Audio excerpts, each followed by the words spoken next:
when I used to be passing and seeing these things happening, and I used to be like, these people don't have a house, like, you know.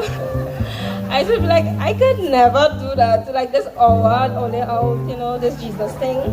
And mind you, I on my way to a party that finished in like 5 in the morning, right? You know, and I'm really proud to be here, standing here today, you know, as a young woman, because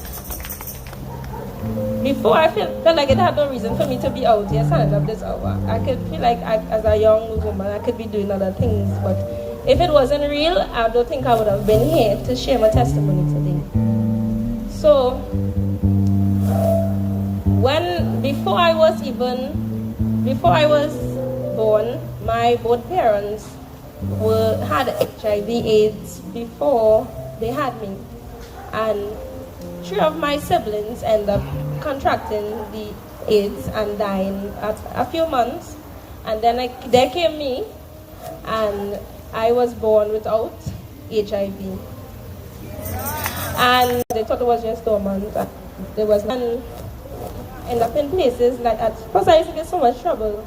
I ended up in places like I ended up in St. John's, you know. I ended up in women's prison at a point when I was like 14 years old, which they're not supposed to do, but you know, just because of the trouble I used to get when I was growing up, you know. And from there, I ended up leaving the home, and I was on my own. I left when I was 18 years old, and I was on my own, just living my life, you know. And well, when I left the home, you know, I was on my own, and you know, I was really partying and dressing, you know. They always finding me as this, you know. And I used to be taking drugs, and you know, I had myself just all over the place. I feel like I couldn't get me to where this kind of close to go. I feel like if my bottom wasn't outside, I wasn't looking good. I wasn't feeling confident, you know. And I felt like if I wear this clothes, I used to feel ugly, you know, that kind of way. And you know, eventually I ended up meeting my daughter's father, and he was a very abusive person. And sometimes he used to beat me so bad, I thought that I was going to die. At that point, I thought I was going to die. And because I grew up Roman Catholic, I always know who Jesus was. And I used to say, oh God, you know, if I die today, I really hope I go to heaven.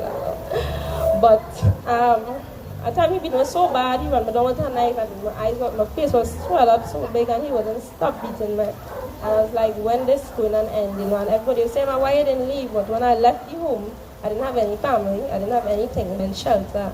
And there I stayed, and I had my daughter. God had somebody in there who was helping me and stuff. And lo and behold, I come back out, and I'm back in this is a drug, you know. And every night I go and sleep, I feel like something holding me down in my bed, like I seeing things, like I used to be so, afraid to pray sometimes, because I used to feel afraid to pray sometimes, because I used to feel like I used to get attacked. But then I realized after a while that it's not that. When I called on him, I realized that I was living 2 lives. So I wanted to live a life of Christ, and then I wanted to live of Christ, and then I wanted to live all day, you know. So I had those doors open, so the enemy was allowed, you know. So I had those doors open, so the enemy was allowed to come in and out. And I so much before I felt like I wake up my lips swell. I said I wake up my lips swell, but it's like that moment. That was the first time in my life I felt